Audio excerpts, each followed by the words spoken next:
All right.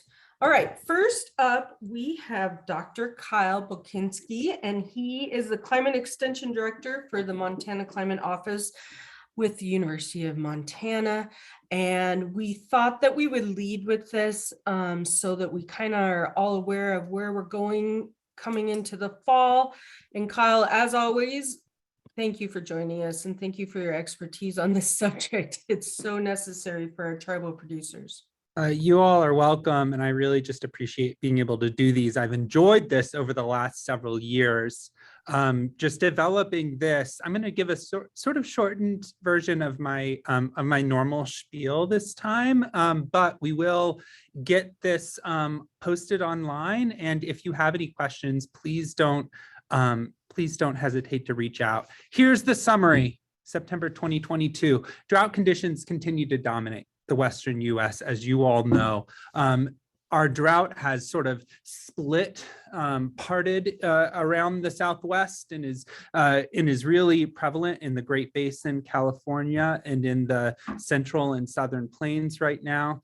Some changes to come there, though. Pacific sea surface temperatures continue to be cooler than normal, which is going to lead to an unprecedented triple dip La Nina. What this means is that it's going to be the third winter in a row where the United States experiences La Nina conditions, warmer and drier conditions across the southern US. That doesn't bode well for the current drought conditions there. So we're expecting drought to continue or worsen across the southwestern US and southern plains through this winter. And then I'll show you why in a minute. I'm expecting it to actually shift to the northern Rockies. So none of us are going to get out of this too soon.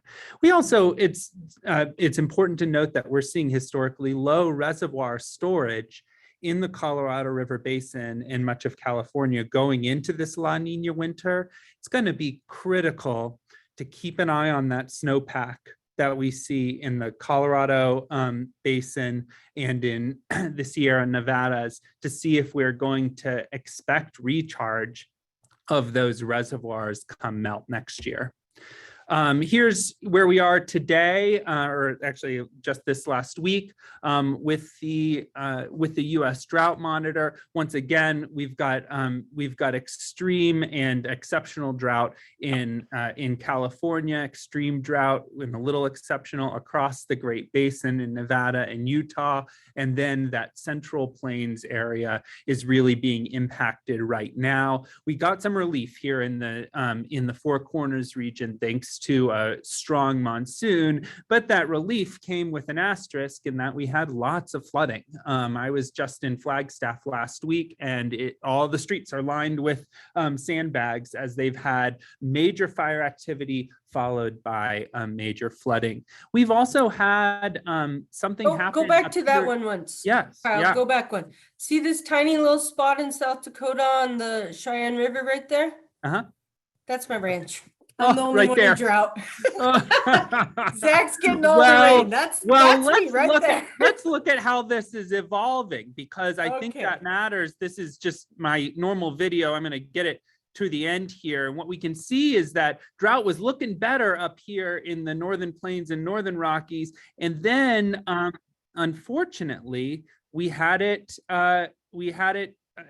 we're starting to go back into it. So let's watch here. This is the beginning of the year. We see our drought conditions this summer get a lot worse in the Northern Rockies. And then we see that starting to constrict, but now it's starting to expand again. And that's really what we're looking at going into this La Nina year. We saw that relief down here in the Southwest. We saw the drought conditions, the worst conditions part, but now I feel like they're flowing back into the Rocky Mountains, and I'm concerned about this winter. I like to take a basin approach to looking at drought. And so what I'm about to show you is a series of plots looking at the amount of drought across all of these basins. And the way that these are going to be arranged is north to south generally. Pacific Northwest, Missouri River, then coming across the sort of central latitudes in the contiguous US, then the southern latitudes. And here's what we see since January of 2020. We see that the very large drought conditions that we experienced all across the basins all across the Western US. But I really want you to notice something about this graph. A very typical pattern that we see with the evolution of drought and how it moves across the Western US is a south to north progression. The drought conditions, even though they weren't quite as bad, started in the Arkansas and the Texas Gulf, then moved up into the Rio Grande and Colorado River basins, moved up into the Great Basin, and sort of ended up here in the Northern Rockies, the Upper Missouri, and the Pacific Northwest. And then we had each of those areas really had a little bit of reprieve, except for the Colorado Basin, which is a bummer. But then we've started moving into it again. And again, you see this sort of angle here where it's starting in the south and then drought progresses towards the basins in the north. In fact, this is something that we see going back the last 20 years of the US drought monitoring product here in the Western US. We often see this progression from our southern latitudes moving up towards the north. So it's almost as if we can predict what's going to happen in the Northern Rockies and the Northern Plains by looking at the fortunes of folks to our south. And that's what I'm really going to be doing as we move into this winter and next spring. I'm going to show you why La Nina conditions are really predicting that. I also wanted to share this. I made this for our friends in Nevada and Arizona, and I think it's telling. This is the full history of the U.S. Drought Monitor, all 22 years. This is a weekly product, right? So this is the percent of weeks in any of the abnormally dry through the most exceptional drought classes. It's just the percentage of weeks. And as we can see, the areas of the country that are that have been most influenced by drought over the last 22 years have been in the West, and the most impacted by exceptional aridity has been the areas around the Navajo Nation, Hopi, here in the Four Corners region, and then all across the Great Basin. We can look at more extreme versions of drought. This is the basic drought classes of D1 to D4, and we see that in each of these, going up to D2 to D4, this is when some of those relief programs like the livestock forage program kick in. We've seen upwards of 80 to 90% of the time in some of these abnormally dry conditions. And then even in these most extreme conditions, we're talking 50, 60, 70% of the weeks over the last 22 years, portions of the Navajo Nation in the Western US have been in these really extreme drought classes. All this is to say is that we've been experiencing just an incredible mega drought here in the Western US over the last 22 years.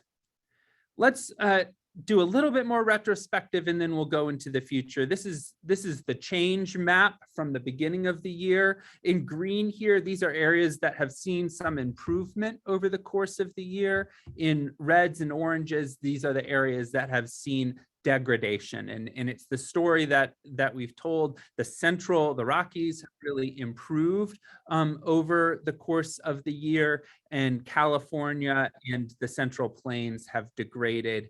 But as I'm about to show you, I feel like that's about to swoop back towards the center. Think of it like a bathtub.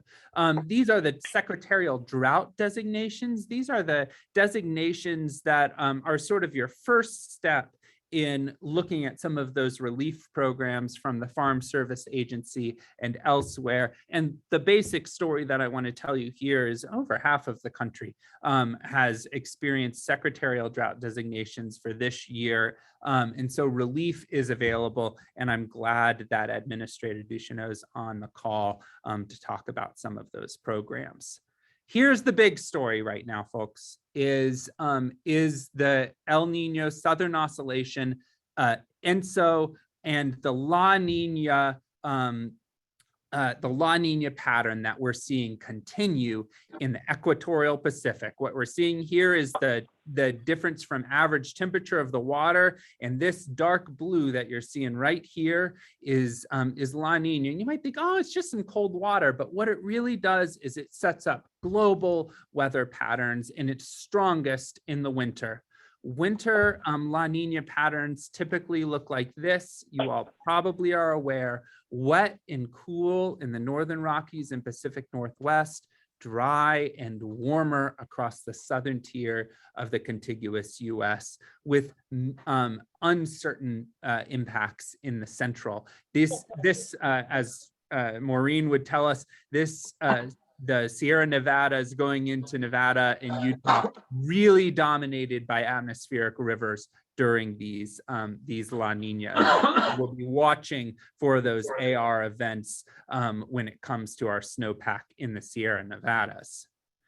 NOAA, the Climate Prediction Center, is very sure that we are going to be continuing to experience La Nina going into this winter, upwards of 90% probability through November, and then still really, really high confidence that we're going to continue seeing those La Nina anomalies, the cooler than normal sea surface temperatures in the Pacific. This is what we're looking at from 2020 through now. These are those La Nina dips. Anywhere where it's blue here are La Nina events. Anywhere where it's red are El Nino. The areas in between are just sort of business as usual. And what makes this interesting, you might look at these years and say, oh, those look like big, long La Nina events. But what is interesting about this year is that we're going into our third winter with La Nina. And that is unprecedented within the La Nina El Nino record, to have 3 winters in a row of La Nina conditions. Again, that's drier and warmer across the southern tier of the contiguous US typically, and wetter and cooler across the northern tier. And it's the strongest of the El Nino La Nina patterns that we see, is that winter La Nina pattern. These are all of the models coming out of the Climate Prediction Center. Here's going from January 2020. We see the our first winter of La Nina, our second winter of La Nina, and now they're predicting our third winter of La Nina right here. Maybe, and the average models do suggest that we'll start coming out of this in the middle of the winter and move into what's called INSO neutral conditions. I wanted to show you this, which is just the same plot we saw earlier, except squished a little bit, and then the that same index to show you the relationship between La Nina events and drought. And what we see is that you can imagine, again, these diagonal lines going from south to north. You can see that they're really, these La Nina events sort of kick things off. Then in the southern tier, we get that response of drier and warmer and droughtier conditions, right? And then that's often followed by drier, warmer, droughtier conditions in the northern tiers and into California. And we see that time and time again, starting in 2020. And then we had this ripple effect going from south to north of drought. Same thing in 2022. I think we're starting to see it again. And my expectation is that if this pattern continues, we should expect to see some more droughty conditions in the northern Rockies and in the Missouri River Basin come this spring as we start emerging out of this La Nina. You can see it really strong here in the 2011-2012 La Nina pattern. This is the first time that I've ever seen this sort of stacked up on top of each other. And I was excited to see that pattern, even though it's somewhat dismal for where we are right now. Here are the CPC outlooks just going out. We're going to step out to 3 months. Okay, so the next 6 to 10 days, we're looking at above average temperatures and below average precipitation or near normal here in the along the Pacific coast for the Western US. Moving out to 2 weeks out, we see the same pattern. Right, we're getting warmer than normal temperatures and drier than normal conditions or near normal. The monthly outlook, this is for October, so next month, we start seeing the La Nina conditions settling in, and we're really going to see that in the next map, where it's getting a little more moist up in the Pacific Northwest, but still above normal temperature and below normal precipitation, especially for the Central Plains, where we're seeing some of the biggest impacts of drought right now. By the 3-month seasonal outlook, October, November, December, so going up into the end of the year, this is when we really start seeing that typical La Nina pattern. The Climate Prediction Center is expecting sort of La Nina and its influence on the jet stream to really influence our weather here in the contiguous US. So that below normal precipitation, above normal temperature across the southern tier of the country. And then here we've got the above normal precipitation in the northern Rockies. This will really be helpful for our fire situation if it pans out.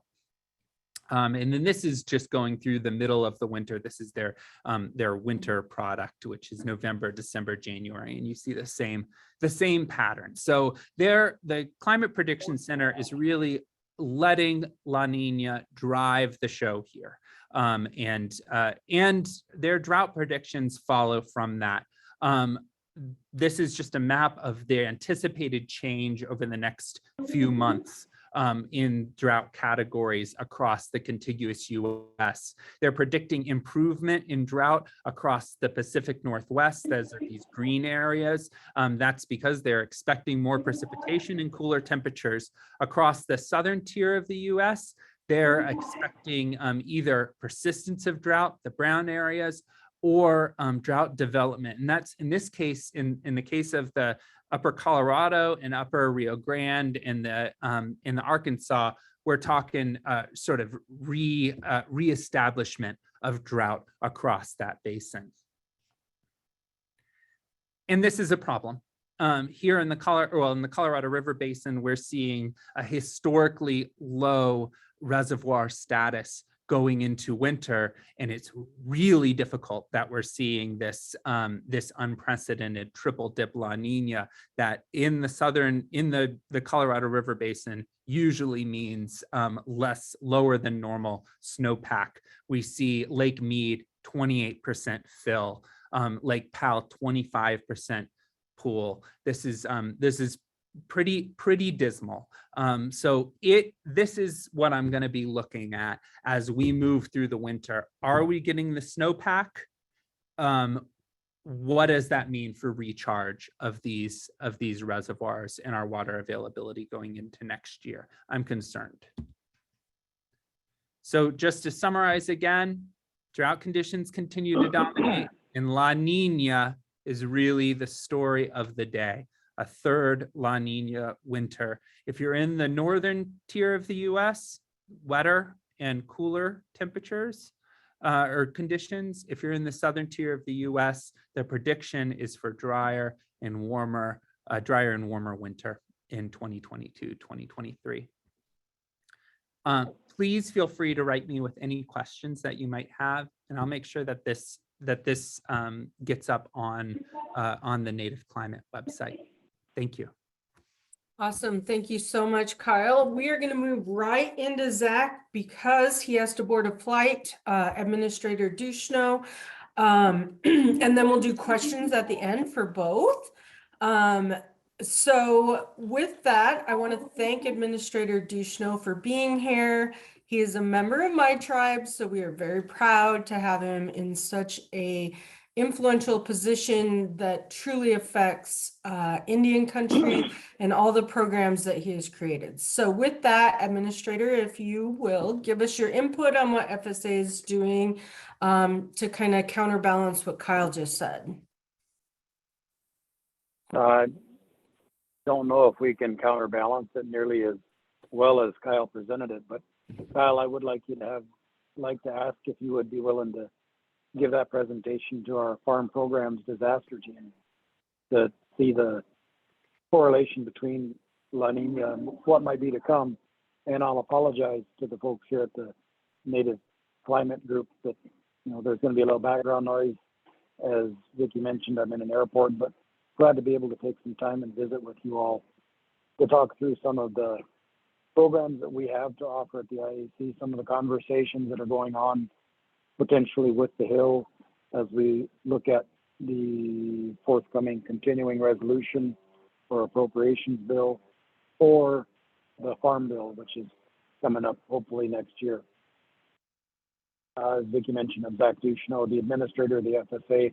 I've been here since February of 2021, and there hasn't been a time when we haven't had a disaster declaration coming across the table since then. So I think it's safe to say that climate change is real and we have to accept that. So we're really excited about some of the climate smart commodity program partners that we were able to announce here in the last couple of weeks, up to $2.8 billion in resources that should leverage another $3 billion in private sector resources.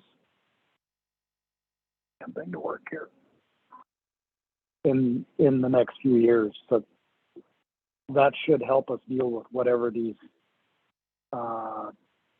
climate-related weather events bring to bear. Within our existing fleet of disaster programs, we've got what's called the supplemental disaster programs, and those are the livestock forage disaster program, livestock indemnity program. There's a tree assistance program, emergency forest restoration program. We've got the emergency conservation program, as well as the non-insured disaster assistance program, which is more of a risk management tool than it is a disaster program per se, because you enroll in it prospectively instead of waiting for the disaster and then apply. In the last 18 months, we've been able to do a lot of work to improve process for some of these programs.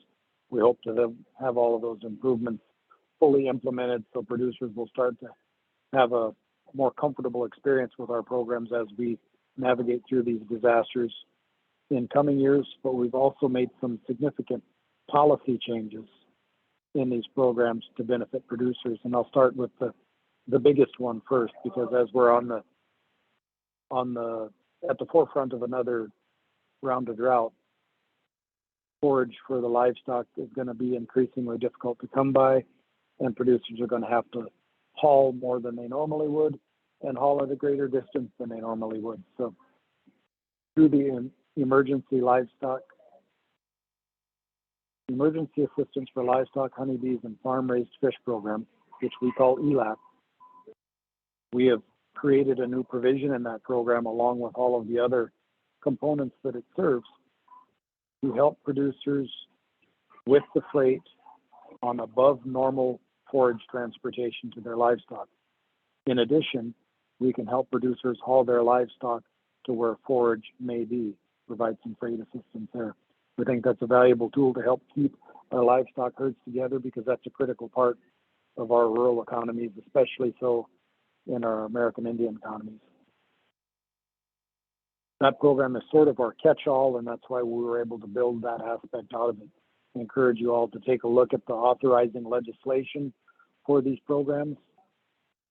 Not that complex, and we may not have found all the flexibility yet that exists in our statutes. We welcome input on those. It was through producer engagement, much like this, that we created that aspect of the ELAP program. Next most prevalent is going to be the livestock forage disaster program, and that's a program that will help with up to 5 months worth of feed replacement for producers that have been in 8 weeks or more of D2 drought, or any period of time in a D3 or greater drought. That program requires a producer to turn in an inventory sheet as well as submitting an acreage report. We're working on a process to further streamline that and almost automate that by gathering producers' herd inventory numbers ahead of time, as well as getting a multi-year acreage report on file, which is something that you can do right now. The inventory sheet is something that we're working on, but we encourage producers to keep an eye on farmers.gov for those updates. The Livestock Indemnity Program is a program that will assist a producer with a 75% payment of the fair market value of a livestock for above normal mortality. So if you typically have a 95% calf crop, 5% is your normal mortality. If you get one of these late season blizzards or a drought that causes you to lose cattle above that normal mortality of 5%, we can come in and help you with a disaster payment of 75% of the value of that animal lost based on the category. One of the critical changes we made to that program this spring is to give a more appropriate value to the newborn livestock that are lost.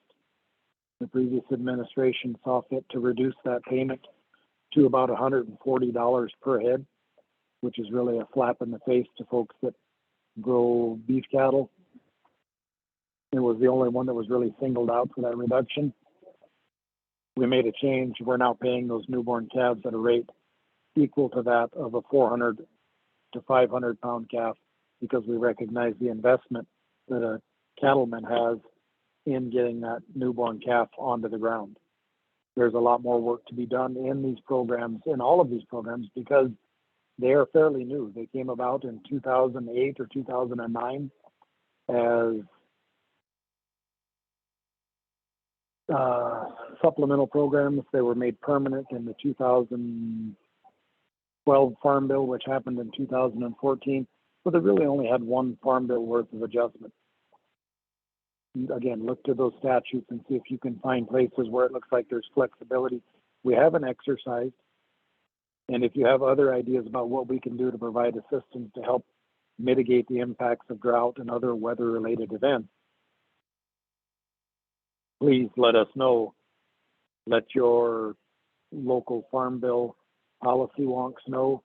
And as you advocate for those changes to the Hill, share those changes with us so that we can be ready should the Hill ask us for technical assistance on those particular initiatives. I should mention that in the Livestock Indemnity Program, or LIP, the above normal mortality has to be tied to a weather-related event. For instance, in the circumstance of bison producers across the northern Great Plains, there was an outbreak of Mycoplasma bovis, which is a disease that you really can't vaccinate bison for. But disease isn't necessarily a triggering event.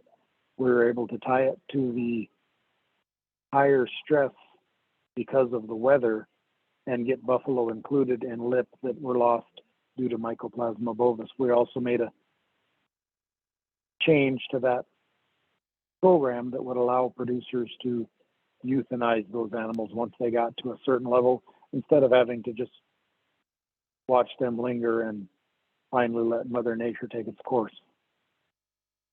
Emergency Forest Restoration Program is probably the one I know the least about, but if there are any questions about that I can't answer, I'd be glad to send them over to our team that manages that. They're in our safety net division.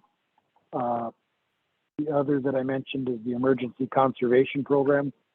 That's a program that will help you put conservation measures out there on the ground, apart from those that are available at the NRCS through the regular course of doing business, to help protect cover, distribute grazing, preserve soil health. That can be everything up to and including a solar pump to move water to another part of the pasture where you might have some grazing available, water tanks, fencing. It's really a broad-ranging program as well. Again, that one there is triggered not necessarily by the drought monitor, but by an action of your local county committee. So if you haven't got someone on the county committee that represents your interests, take a look at those ballots that will be coming out to you in the next couple of months and make sure you've got someone to serve you there.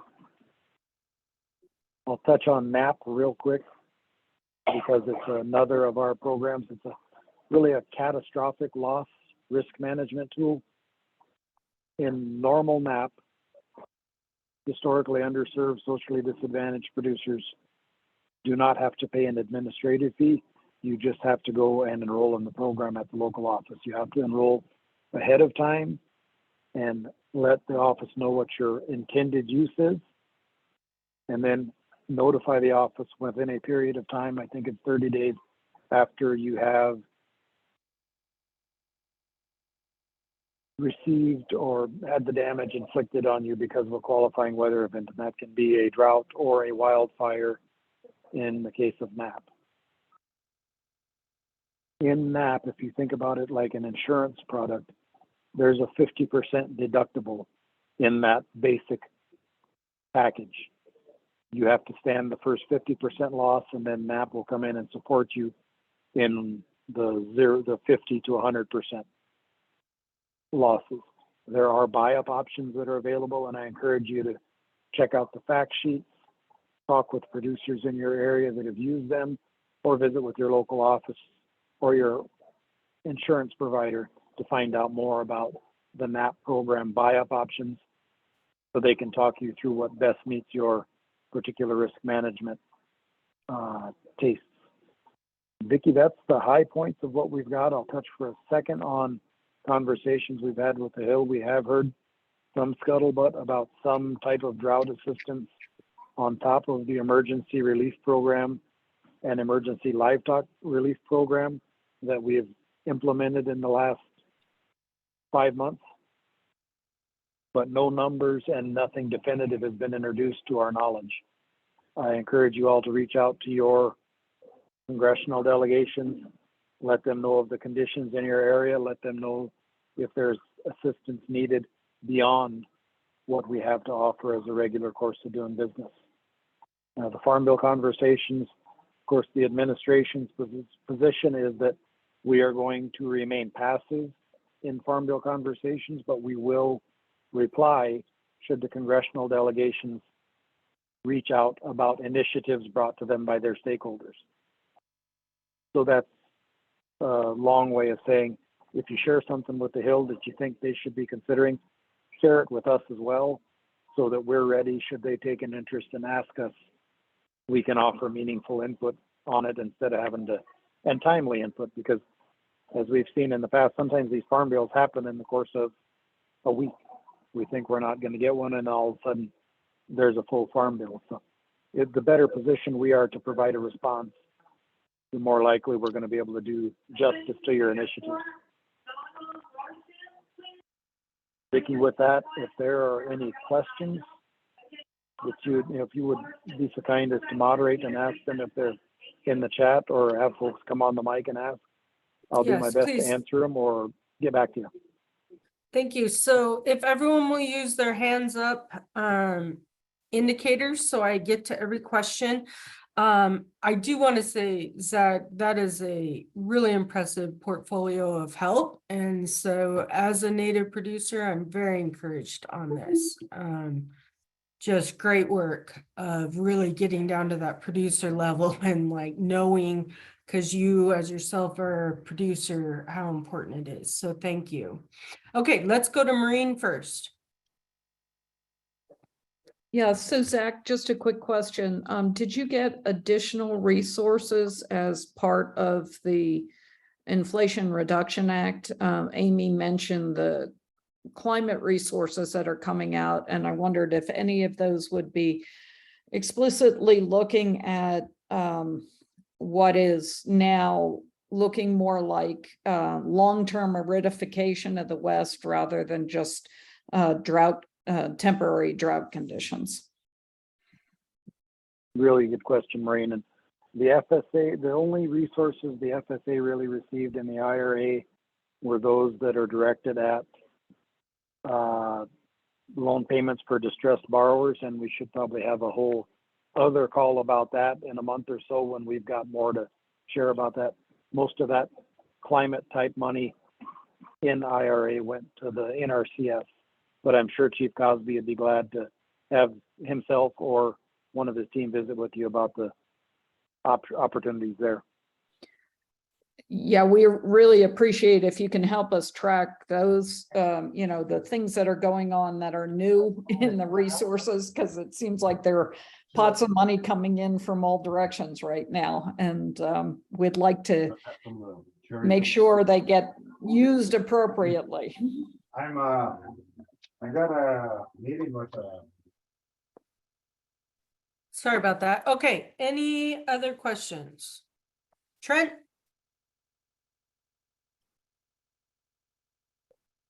I'm sorry, I was on mute there. So I know in Arizona we're seeing a lot more with the drought. Of course, the noxious weeds and poisonous plants are really taking hold, and we've already had like 6 alert incidents, we called them. So they're trying to track down what it is. That I think is under lip, correct? Or would that be? I guess that, Trent, would that be where you've had cows that were lost to these noxious or poisonous weeds? Okay. Yep. Yeah, that would be lip. And we're going to have to be able to link the incidence of that weed growing to a eligible disaster, drought, freeze, whatever, fire, maybe it's where those fires come up. So, we need to build that linkage, and there is discretion at the deputy administrator for farm programs level to make considerations for those linkages. So that's really critical in that document. You all know that. Yep. Great. I thought there was. I just reaffirming, because I know when the fires and the droughts do hit, that we tend to get more of the noxious weeds or the surviving ones. So they'll start eating everything, right? Or anything they can get. Yeah, exactly. Okay, any other questions for Zach or Kyle?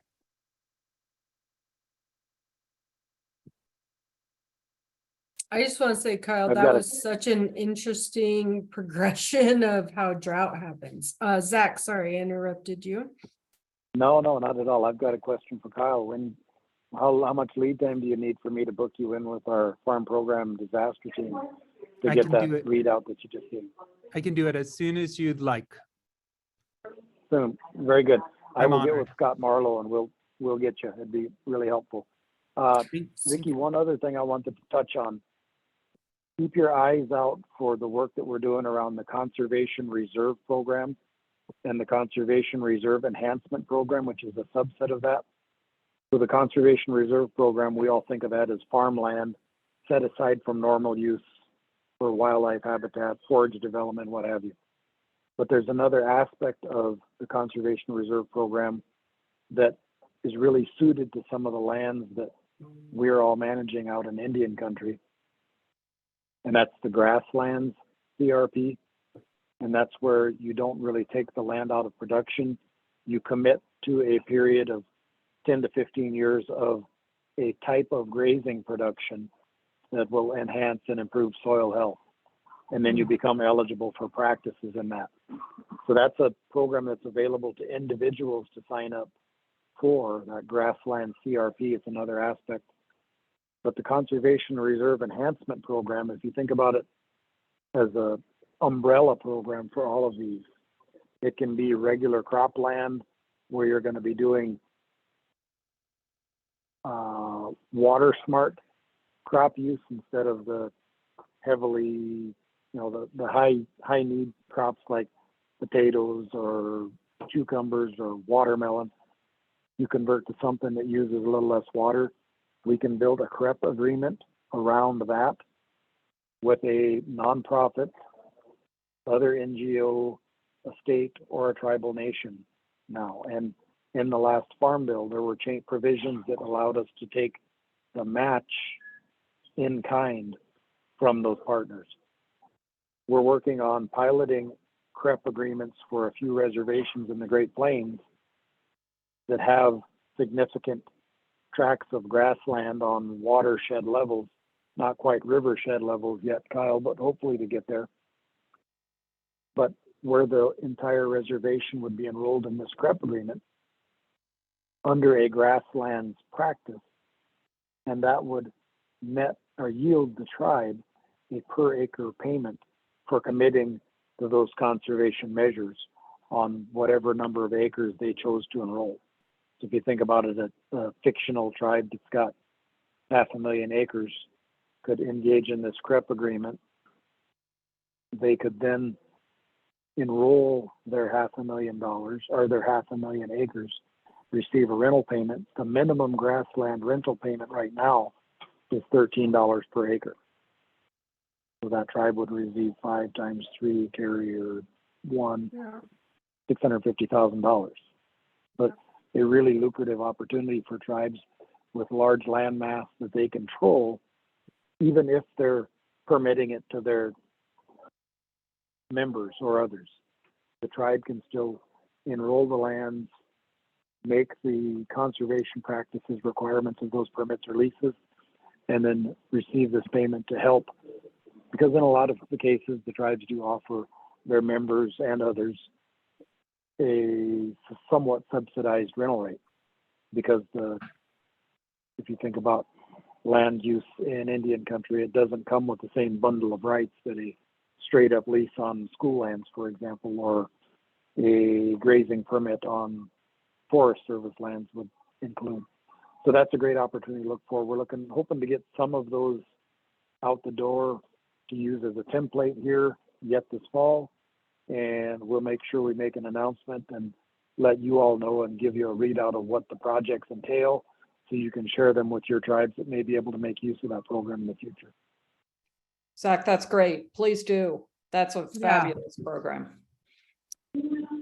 If you think about it, it's really sort of like the RCPP or the Alternative Funding Arrangement programs that NRCS has. It's where the tribe can actually step up there and start to drive that conservation discussion.